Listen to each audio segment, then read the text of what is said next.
Molly's Special Special. It was a blustery day on the island of Sodor. Thomas was excited. He was on his way to meet a new engine called Molly. She was waiting as he pulled into the yard.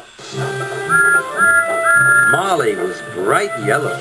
She had great big wheels and a shiny funnel. She looked very smart. "Hello," Thomas puffed cheerfully. "Hello," Molly chuffed back.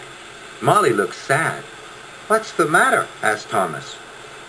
"Emily laughed at me because I have to take empty freight cars to the coaling plant," Molly puffed sadly. "I want to take full freight cars like a really useful engine." This made Thomas feel sad. "How can I help Molly feel important?" he thought to himself. Then he saw some tarps flapping in the wind. This gave Thomas an idea. "I know what we can do," puffed Thomas. Molly reversed the empty freight cars into a siding. Thomas asked Molly's driver to cover her freight cars with the tarps. "With your cars covered up, no one will know they are empty," puffed Thomas. "We can make everyone think you're carrying a special delivery." "Then I will feel important," Molly chuffed cheerfully. Later, when Thomas saw Emily at the station, he told her all about Molly's special. "What is it?" asked Emily. "Not telling," Thomas puffed. "But it's the most special of all." And every time Thomas saw another engine, he told them all about Molly's special. Soon all the engines were talking about Molly's special. They were excited, except Gordon. "It won't be as important as my Express," Gordon huffed. "Molly's special is much more important than the Express," puffed Thomas. "And you'll see it tonight at Abbey Station." But then Thomas was worried.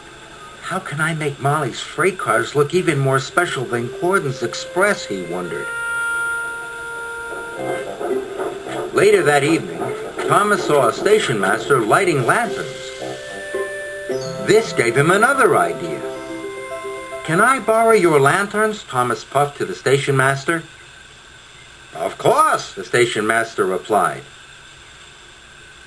Soon, Thomas's trucks were filled with the lanterns, and he puffed away to find Molly. Soon, Molly's freight cars were decorated with the beautiful lanterns. She was taking the cars to the coaling plant for a very important job. "Your freight cars look very special now," puffed Thomas. "You must go through Abbey Station. Lots of engines will be there to see you."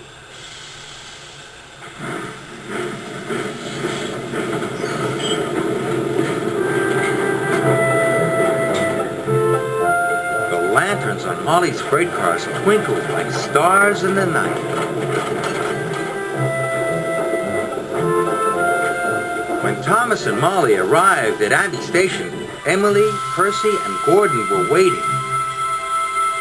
Percy gasped. "Ooh, she looks magnificent," exclaimed Emily. And for the first time since she'd been on Sodor, Molly felt special, but not for long. A strong gust of wind blew one of the tarps into the air. "Oh no!" gasped Thomas. Now everyone could see there was nothing inside. "Those freight cars are empty," Gordon huffed.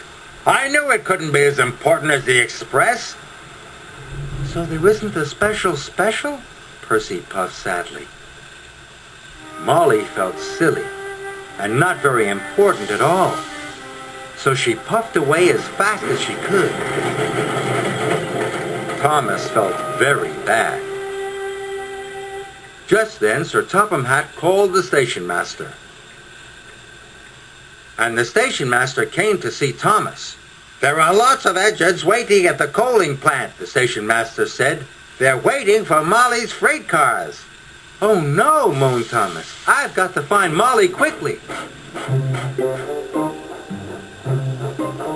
Molly had stopped in a siding. She looked very sad. "I'm sorry I made you look silly," puffed Thomas, "but they are waiting for your empty freight cars at the coaling plant." "But I've nearly run out of coal," moaned Molly. "Don't worry," puffed Thomas. "I can help you get there." So Thomas pushed and Molly pulled. Thomas and Molly worked together.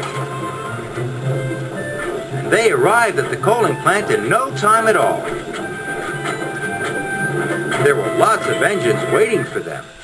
They all needed the empty freight cars to start their nighttime deliveries. "Your empty freight cars were important after all," puffed Thomas. Molly felt so proud it made her axles tingle. "We need even more freight cars," chuffed Henry. "I'll get them," Molly chuffed cheerfully. "And I'll help," puffed Thomas. Molly filled up with more coal, then Molly and Thomas raced back to the yard. They collected some more empty freight cars, and they puffed quickly away.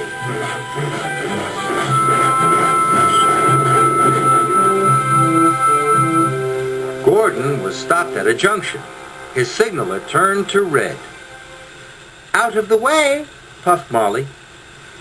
"Empty freight cars coming through?" "You see," laughed Thomas, "sometimes empty freight cars are more important than your express."